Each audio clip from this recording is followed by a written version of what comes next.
Welcome back, folks, to the Worthington Family Garden, episode 2. Today I'm going to go through 4 tips with you that I think will help you make your gardening experience more enjoyable. Number 1, I think you should all have a garden hat. You'll notice I have a garden hat on. This is an individual choice. You should not, you don't necessarily have to use the same garden hat I have. My garden hat is an expression of my individuality and allows me to become one with myself. I think everybody should do that. Number 2 is, as we mentioned last week, when you use the Worthington philosophy for your gardening experience, when you come down to visit the garden, you might not have a lot to do because there's not going to be a lot of vegetables. I recommend you always bring a garden instrument with you. My garden instrument, you'll notice, is called a djembe. My djembe is spelled D-J-E-M-B-E, so it's a silent D in case you're looking for one. But again, that's an individual choice which instrument you use.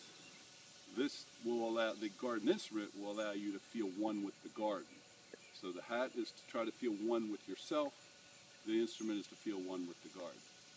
So if you can come on into the garden, I want to show you a couple things about the garden instrument. First, as you notice, we're having a successful summer here at the Worthington Garden because we don't have a lot of vegetables going on here. So again, I'm still able to navigate very freely into my garden. Come on in. The third part of the Worthington Family Garden philosophy that I want to help you with today is I think everybody needs to have a garden seat. The garden seat, you'll notice first off that we have put what we call raised garden beds. So the raised garden beds, you can see, they haven't done much in terms of producing garden vegetables, but it allows you a nice place to take a seat. So when I come down to visit the garden, if everything's going right, I won't have a lot to do. So I'm going to come down, I'm going to sit down in my garden seat. And of course the raised gardens help, kind of kill 2 birds with 1 stone. Now I'm going to sit down in my seat. Okay? And now I can relax.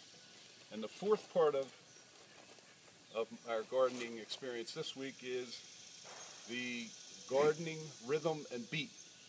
And I believe that this allows you to get really in tune with your garden and allows the vegetables to feel one with you. So I'm going to give you a little sample of my garden rhythm and beat.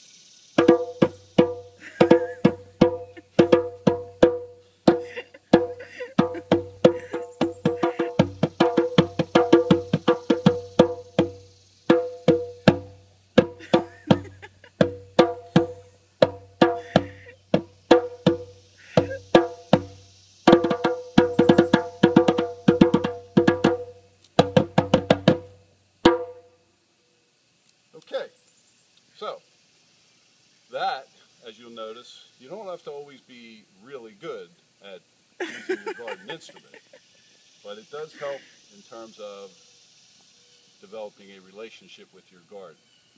Some people think that a lot of the vegetables, they won't grow when they start hearing this type of rhythm and beat.